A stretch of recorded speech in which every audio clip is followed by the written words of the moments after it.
बैठो, सब बैठो। राधे राधे गुरुजी। जी, दास का आपके चरणों में कोटि कोटि नमन। खुश रहिए। स्वामी जी प्रेमानंद जी फरमाते हैं कि गृहस्थ जीवन वाले भंडारे का सेवन ना करें, तो आपका क्या विचार है कि भंडारा तो गृहस्थ जीवन वाले ही करते हैं पूरे समाज में और उनको बुला बुला के करवाते हैं, नहीं, नहीं, तो ऐसा करना उचित है कि अनुचित है? उनका कहना ये है कि भाई यदि आपके पास सामर्थ्य है तो पहले थोड़ा सा दान किया जाए, और दान करके प्रसाद लेने में कोई बुराई नहीं है।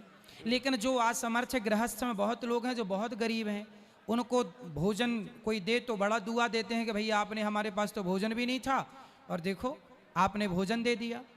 तो भोजन दान करना, भंडारा प्राप्त कर लेना, प्रसाद पा लेना। प्रसाद का मतलब क्या है? जगन्नाथ के भात को जगत पसारे हाथ। कहीं भी मंदिर में जाओगे प्रसाद मिलेगा, भागवत में जाओगे प्रसाद मिलेगा। और प्रसाद अमीर हो या गरीब हो, प्रसाद का मतलब है प्रा मतलब प्रभु के, सा मतलब साक्षात, दा मतलब दर्शन। प्रभु के साक्षात दर्शन का नाम ही प्रसाद है। तो प्रसाद सबको पाना चाहिए। उन्होंने किस भाव से कहा कि भाई आप सामर्थ्यवान हैं तो थोड़ा दान पुण्य करके ही प्राप्त करो, ऐसा है। राधे राधे गुरुजी। जी, श्रीमन नारायण गुरुजी, जय श्रीमन नारायण। आपके चरणों में कोटि कोटि प्रणाम। खुश रहिए। मेरा प्रश्न यह है गुरुदेव कि शुद्धता और स्वच्छता में अंतर क्या है? देखिए, स्वच्छ भारत अभियान चल रहा है, तो स्वच्छ तो साफ सुथरा हो जाना स्वच्छता है ना? लेकिन शुद्ध हो जाना, विचारों को शुद्ध कर लेना, मन को शुद्ध कर लेना। धोखे से भी, जैसे राम का मन सपने में भी पराई नारी पर नहीं जा रहा है, सीता का मन सपने में भी सीता मैया का मन पराई पुरुष में नहीं जा रहा है, ये मन की शुद्धता है, ये शुद्धता है। स्वच्छता तो जैसे अभी यहाँ झाड़ू पोंछा लगेगा या स्वच्छ हो जाएगा, तो स्वच्छता ये है कि जो सामाजिक घर परिवार को लोग स्वच्छ करते हैं, पर मन को विचारों से शुद्ध करना है, तो ये शुद्धि मन की होती है। जी, स्वच्छ होता है शरीर, शुद्ध होता है मन। शरीर को नहा धो के स्वच्छ किया जा सकता है, पर विचारों को सत्संग से ही शुद्धि प्राप्त होगी मन की। जय श्रीमन नारायण गुरुदेव, प्रणाम। गुरुजी जय श्री कृष्णा, राधे राधे। जय श्री कृष्णा। हमारे यहाँ एक कहावत है कि गुरु बनाओ जान के, पानी पीना छान के। बिल्कुल सही है। तो कोई भी शिष्य ये कैसे गुरु के आचरण को जान सकता है, और कैसे, उसकी तो इतनी योग्यता नहीं है। ऐसा भी कहा जाता है कि श्रद्धावान लभते ज्ञानम, गुरु पर श्रद्धा रखनी चाहिए। सही है। तो फिर क्या मापदंड है? कोई शिष्य गुरु के चरणों में समर्पित होना चाहता है तो वह कैसे जान सकता है, क्योंकि उसकी योग्यता तो बहुत कम है, तो वह यह कैसे निर्धारित करे कि जिसको वह गुरु बना रहा है वह उस मतलब वह सच्चा है या नहीं? देखो, जब आपके जीवन में परिवर्तन हो जाए, जिन गुरु को देख करके आपके मन में परिवर्तन हो, आपके विचारों में परिवर्तन हो, आपके हृदय में शुद्धि आ जाए, जब आपका हृदय पवित्रता से भर जाए, जिन्हें देखकर, जिनकी वाणी सुनकर समझ लेना चाहिए कि ईश्वर ने इनको ही हमें गुरु के रूप में भेजा है, स्वीकार कर लो, ये पहचान है। जिनको देखकर प्रसन्नता हो, जिनको देखकर हृदय आनंदित आह्लादित हो जाए और विचार शुद्ध हो जाए, समझ लो कि ये हमारे गुरु हैं। हमने उनसे दीक्षा ले ली और बाद में हमें कहीं से बहुत सारी ऐसी जानकारियां मिलती हैं, तब हम ऐसी अवस्था में क्या करें? विद्याहीनम त्यजेत गुरु। जो गुरु रास्ता भटक चुका है, जो रास्ता बिल्कुल छोड़ चुका है धर्म का, ऐसे गुरु का त्याग कर देना धर्म है। राजा बलि के गुरु हैं शुक्राचार्य, और शुक्राचार्य जब राजा बलि को गलत जानकारी, गलत ज्ञान दे रहे हैं, तो क्या हुआ? ऐसे गुरु का त्याग कर देना चाहिए। बलि ने गुरु का त्याग कर दिया। जो ईश्वर से विमुख कराए वो गुरु ही क्यों ना हो, उसका त्याग कर देना चाहिए। ये राजा बलि ने अपने गुरु शुक्राचार्य जी का त्याग करके दिखाया। तो जो विद्याहीन है, जो रास्ता भटकाए, जो प्रभु से दूर करे, ऐसे गुरु का त्याग कर देना धर्म है। बेटा, माताओं को भी इस तरफ बात कराना जी, उनको बात कर लो। राधे राधे गुरुजी। जी गुरुजी, मेरा नाम लकी यादव है जी। मैं ये प्रश्न मेरा कि अपने जन्मदिन के शुभ अवसर पर क्या करना चाहिए?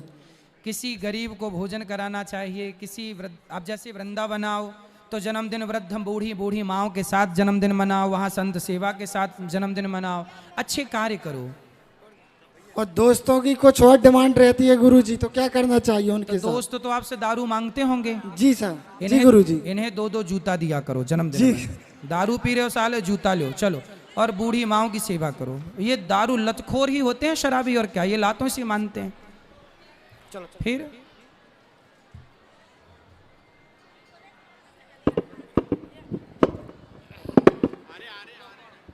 राधे राधे गुरुजी। जी, गुरुजी श्रीमन नारायण। जय श्रीमन नारायण। गुरुजी मेरा नाम अर्पिता बर्मन है।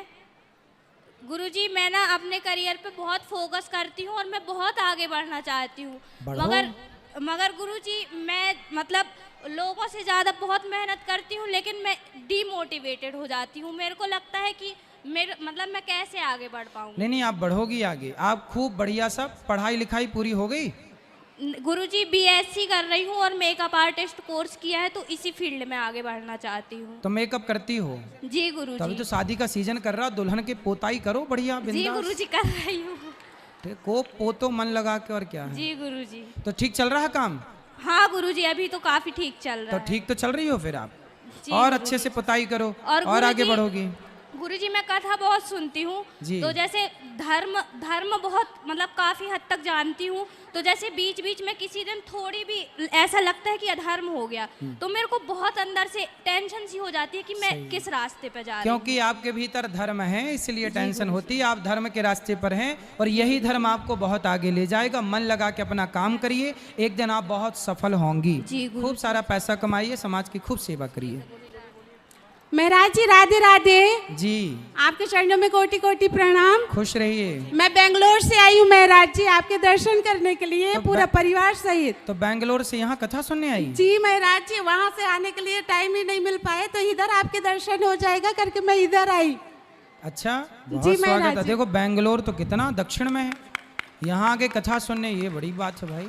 महाराज जी मैं आपसे 3 साल से जुड़ी हुई हूँ और आपके आशीर्वाद बहुत है मुझ पर। मैं चाहती हूँ कि आप सारे परिवार को राधे राधे बोल दीजिए। सबको राधे राधे। महाराज जी आपकी कृपा हमेशा बनी रहे और मेरे पति को आशीर्वाद दीजिए कि वो अच्छा, सब कुछ अच्छा, स्वस्थ रहे। भगवान सब अच्छा करेंगे सबके साथ। और महाराज जी मैं वृंदावन आना चाहती हूँ, लेकिन नहीं आ पा रही हूँ। किस कारण से नहीं आ पा रही हूँ, आप आशीर्वाद दीजिए कि मैं दर्शन करने के लिए आऊँ आपके पास में। अब आप यहाँ हमारी जन्मभूमि आ गई हैं, तो बिहारी जब वृंदावन भी बुला ही लेंगे। जी कि चलो। महाराज जी कोटि कोटि प्रणाम महाराज जी। खुश रहिए, खुश रहिए। राधे राधे गुरुजी।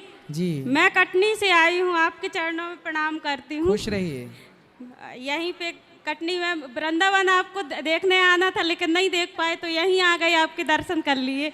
आप आशीर्वाद दीजिएगा हम लोगों को, हमारे रहिए। परिवार के। सदा सुखी रहिए। जय श्री राधे गुरुजी। जय श्री राधे। गुरुजी मैं वृंदावन 4 से 6 बार तक हो आई हूँ, आपके दर्शन हुए मुझे, और मैं सागर खोरई से आई हूँ गुरुजी आपके दर्शनों के लिए। अच्छा, तो गुरुजी मेरे पति साथ में मतलब आपसे दीक्षा लेने की मेरी बहुत इच्छा है बहुत सालों से, और गुरुजी अकेली हूँ मैं, वो साथ में नहीं आ पाए हैं। कोई बात नहीं, तो गुरुजी ले सकती हूँ बिल्कुल क्या? ले सकते हैं। कल सुबह 9 बजे गुरु मंत्र दिया जाएगा और आप सब लोग प्रसाद पाके जाइए। आप लोगों के रुकने की व्यवस्था होगी कि नहीं कहीं? नहीं, यहाँ मेरी ननद है दर्शनी में, फिर सही तो है, उनके यहाँ रुकी हूँ। फिर ठीक है। ठीक है। राधे राधे गुरुजी। जी, जय जी। श्रीमन नारायण। मैं पन्ना जिला से आई हूँ, मोहन्द्रा से। पन्ना जिला। जी, जब मैंने आपकी कथा 5 साल पहले टीवी पर देखा था, उस दिन से ही मैंने आपको अपना गुरु मान लिया था। जी। गुरु दीक्षा तो मैं भी 3 महीने पहले ली आपसे। और गुरुजी मैं आपसे कथा से जब से जुड़ी हूँ, बस मैं ये समझ चुकी हूँ कि बिहारी जी और राधा जी और मेरे गुरुवर आप, बस सारे संसार में आप ही सत्य हैं और कोई नहीं। खुश रहिए, और गुरुजी आप अपना आशीर्वाद बनाए रखना मेरे परिवार पे। प्रसन्न रहिए। राधे राधे गुरुजी। जी। मैं जबलपुर से आई हूँ। जी बताएं। मेरा यहाँ पर मायका है कहाँ? पौड़ी पौड़ा दशरथ जी, अच्छा, मेरे पिताजी हैं। दशरथ जी की बेटी हैं आप? जी पौड़ी वाले दशरथ जी? जी। अच्छा, बताओ। मैं ये कहना चाहती हूँ कि लोग कहते हैं कि जिनकी लड़कियां होती हैं ना, हाँ, उनको उनका तारण नहीं होता। कौन बोल रहा था ऐसा? बहुत लोग बोलते हैं, और मैं, हमारे पापा की 2 ही लड़की हैं और हमारे भी 2 ही लड़की हैं। अरे तो मैं भाई, ये कहना चाहती हूँ कि जिनको लड़कियों से मतलब आपत्ति है ना, तो वो बहू की अपेक्षा क्यों करती हैं? सही कह रही हो आप। और सुनो, राजा जनक की तो बेटी ही थी, उस बेटी माता सीता ने ना तार अगर दिया। लड़की नहीं चाहिए तो बहू भी मत लीजिए ना। सही है, लड़का ही लड़का, फिर लड़के के साथ शादी कीजिए लड़कियों की, लड़कों की। सही कह रही हैं आप, सही है। चाहिए सबको बस बहू, इतना बहू सबको चाहिए, पर बेटी और नहीं बेटी चाहिए, किसी को नहीं चाहिए। बेटी नहीं चाहिए। आप चिंता ना करो, आप अच्छी बेटी हो और उनको बोलना कि राजा जनक का भी उद्धार, राजा जनक को उनके बेटे के कारण नहीं जाना जाता, उनकी बेटी के कारण जाना जाता जी, है। राधे राधे उनकी गुरुजी। बेटी ने अपने पिता जनक जी को अमर कर दिया। बेटी क्या नहीं कर सकती, बेटी तो अनसुईया है, सीता है। जी राधे राधे गुरु जी राधे राधे गुरुजी। जी। गुरुजी मेरा प्रश्न है कि सत्संग क्यों करना चाहिए? सत्संग इसलिए करना चाहिए क्योंकि सत्संग के बिना सठ सुध रही सत्संगति पाई, पारस परस कुधात सुहाई। जैसे लोहा को यदि पारस मणि का स्पर्श मिल जाए तो लोहा सोना बन जाता है, उसी तरह बिगड़े हुए व्यक्ति को सत्संग मिल जाए तो वह कुमार्ग से निकलकर सुमार्ग पर अच्छे रास्ते पर चलकर जीवन को संवार लेता है। जी गुरु। आज लोग भटक क्यों रहे हैं, शराब पी रहे हैं, गांजा पी रहे हैं। सत्संग में नित्य मन लगता, सत्संग करते तो शराब थोड़ी कोई पीता, मांस थोड़ी कोई खाता, वो तो सत्संग लोगों ने छोड़ दिया तो अपने आप कुसंग ने घेर लिया, लोगों को कुसंग पकड़ लिया। सत्संग करोगे तो कुसंग दूर दूर तक नहीं भटकेगा। जी गुरुजी, धन्यवाद। जी गुरुजी राधे राधे। जी बेटा, मेरा ये प्रश्न था कि कभी कभी ऐसी परिस्थिति बन जाती है कि कुछ बातें आप न घर वालों को बता सकते हो न अपने मित्रों को, उस परिस्थिति में क्या करना चाहिए? सही निर्णय लेना चाहिए। उस समय शांत रहना चाहिए या किसी को बताना चाहिए? देखो, अपनी माँ को बताओ, अपने पिता को बताओ, कोई भी सिचुएशन हो, कोई भी बात हो, अच्छी बात हो या बुरी बात हो, धन्यवाद गुरु। हर बात अपनी माँ से जरूर शेयर करना चाहिए, क्योंकि हर समस्या का हर बच्चों की हर समस्या का समाधान उनके माँ बाप के पास होता ही होता है। जी गुरुजी, बस वो आपका खुल के आशीर्वाद बताएं। बना रहे। हेलो। हाँ बेटा, माइक इस तरफ भी ले आना, बोलो। राधे राधे। जी जी। राधे राधे। हाँ मैया।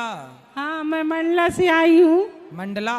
मंडला। जी मैया, बताओ। मेरी तो माँ, मेरे 4 बच्चे थे, 2 बच्चे खत्म हो गए हैं, मैं बहुत दुखित हूँ। मेरे को आपके दर्शन करने चाह रही थी। तो 2 बच्चे खत्म हो गए? 2 बच्चे क्या हो खत्म। गया बच्चों को? पता नहीं, अचानक खत्म हो गए सर। और 2 बच्चे जो हैं वो अच्छे हैं, आपकी सेवा करते हाँ, हैं? एक बेटा एक बेटी है, सब लोग दर्शन करने आए हैं आपके चलो, अब यहाँ। एक जो बेटा है बेटी है, उसी में खुश रहो और भगवान में मन लगाओ। जितना आपके भाग्य में था उतना दिया है ईश्वर ने। जो जरूरत से ज्यादा आ जाता है तो ईश्वर वापस ले लेते हैं। आप बस भगवान की शरण में खुश रहिए, जो है उसमें प्रसन्न रहिए। राधे राधे गुरुजी। जी गुरुजी, आपसे बस एक ही सवाल था, अहम ब्रह्मास्मि से क्या तात्पर्य है? ये वेद वाक्य है, अहम ब्रह्मास्मि। मतलब जैसे तुलसीदास जी कहते हैं ना, सीय राम मैं सब जग जानी, जी निज प्रभु मैं देख ही जगत के ही सन करही विरोध, सर्वम खल विदम ब्रह्म। अहम ब्रह्मास्मि का मतलब है कि मेरे भीतर ब्रह्म है, उस ब्रह्म की सत्ता का नाम आत्मा है। जैसे मेरे भीतर यदि ईश्वर निकल जाएंगे तो मैं मर जाऊंगा। जी। मर जाएगा मतलब आत्मा निकल गई, आदमी को ले जाके जला दिया जाएगा। तो मैं जिंदा जब तक हूं तब तक, जब तक मेरे भीतर ईश्वर है। तो मेरे भीतर जो ईश्वर है, जिस ईश्वर की शक्ति से आंखें देख रही हैं, कान सुन रहे हैं, बात कर रहे हैं, उसी को कहते हैं ब्रह्म।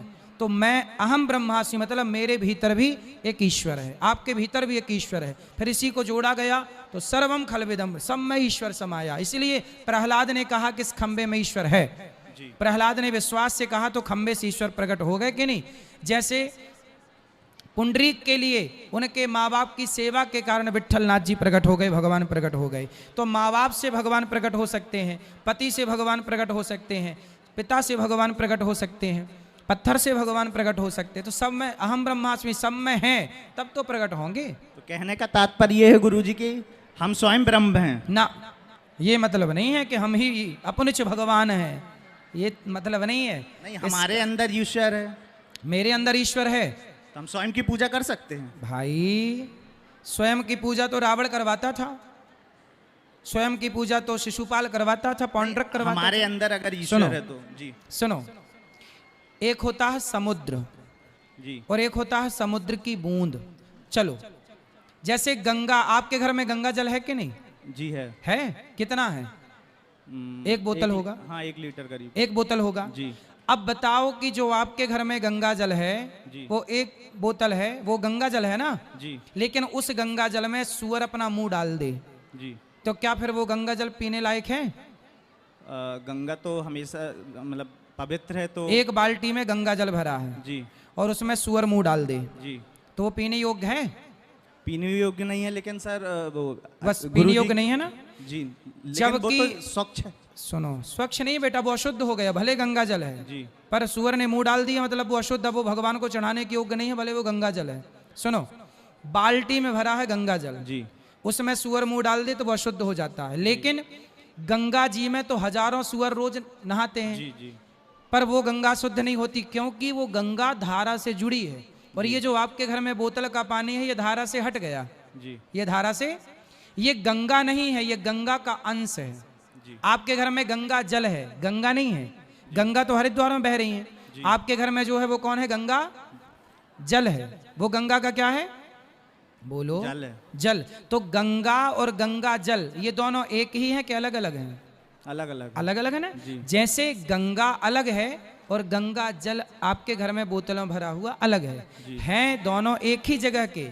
उसी तरह ईश्वर जो है वो गंगा की तरह है और हम जो हैं उस बोतल भर पानी जल की तरह हैं, ईश्वर के अंश है। ईश्वर अंशी है, जैसे बहती हुई गंगा अंशी है और बोतल का पानी अंश है, वो गंगा का क्या हो गया? अंश। तो उसी तरह हम ईश्वर के अंश हैं, हम ईश्वर नहीं हैं। तो हम ब्रह्मास्मि का मतलब ये हुआ कि मेरे भीतर ब्रह्म है, मैं ब्रह्म नहीं हूं। यही तो अर्थ का अनर्थ हो गया और लोगों ने अपने कोई भगवान मान के गलत गलत सब चल रहा है, मन माना। धन्यवाद। समझ में आई कि नहीं? पहले बात पहले क्लियर कराओ, बात समझ में आई? जी जी, क्लियर। क्या समझ में आया? कि हमारे अंदर ब्रह्म है लेकिन हम ब्रह्म नहीं है। हाँ बस ठीक है। आपको बात करनी है अभी अभी इस तरफ आ जाओ, इस दौड़ के आओ, दौड़ के फास्ट। ये इनको बात कराओ, ये भैया को, फिर वो पीछे वाले भैया को बात कराना। जय श्री राधे गुरुजी। जी राधे राधे। हम लोग गृहस्थ हैं और तुलसी की माला स्वयं की बनाई हुई पहना हुआ हूँ मैं, तो क्या 24 घंटे पहन सकते हैं इसको? स्वयं की बनाई माला नहीं पहनी जाती, इसीलिए तो पूछा। हाँ, किसी के द्वारा आपको लेनी चाहिए। अपनी माला किसी और को दे दो जी, आप भले उसे बेच दो जी, लेकिन अपनी बनाई माला धारण करने का विधान नहीं है। लेकिन 24 घंटा किसी दूसरे की बनाई पहन सकते हैं? हाँ, हमने भी देखो माला पहनी, ये हमने नहीं बनाई, किसने बनाई? हमने खरीदी, पहन ली। तो 24 घंटा भी पहन सकते हैं? 24 घंटे जी गुरुजी, जैसे 48 घंटे। ये भैया, ये गमछा वाले भैया को भी तो बात कराओ, यहाँ इनको भी बात करा दो। जय गुरु जी, राधे राधे। जी जी जी। मैं ग्राम नटर्रा, रीठी तहसील, कटनी जिला से आया हूँ। जी जी। और मैं आपकी कृपा चाहता हूँ कि मेरे क्षेत्र में भी आपका एक प्रोग्राम होना चाहिए साहब। बिल्कुल हो जाएगा। तो फिर कैसे क्या संपर्क हो, कहाँ कैसे मिला है आपसे? कहाँ पर आप? कटनी जिला से हैं? कटनी जिला, रीठी तहसील, नटर्रा ग्राम से हूँ सर। अच्छा, तो वहाँ आप चिंता ना करिए, वहाँ हो जाएगा। वहाँ के जो क्षेत्रीय समाज की सेवा करने वाले लोग हैं उनसे कहिए तो वो सब इकट्ठे होके पूरा प्लान करेंगे और हो जाएगा। जी, तो कृपा बनाएंगे आप? बिल्कुल, ये दास आपकी सेवा में तैयार है 24 घंटे। जी साहब। जी जी जी, बोलो भैया। गुरु जी राधे राधे। जी गुरु जी बागेश्वर वाली दवा कब आ रहे हैं? आएंगे। किस दिन? अब ये तो बताएंगे हम कथा में एक दिन। गुरुजी राधे राधे। जी, आपके चरणों में कोटि कोटि प्रणाम। खुश रहिए।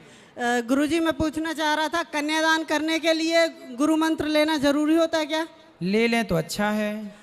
ये जरूरी होता है गुरुजी या नहीं? देखो, गुरु मंत्र तो इसलिए जरूरी होता है क्योंकि गुरु मंत्र, गुरु के द्वारा हमें यथार्थ ज्ञान नहीं होता।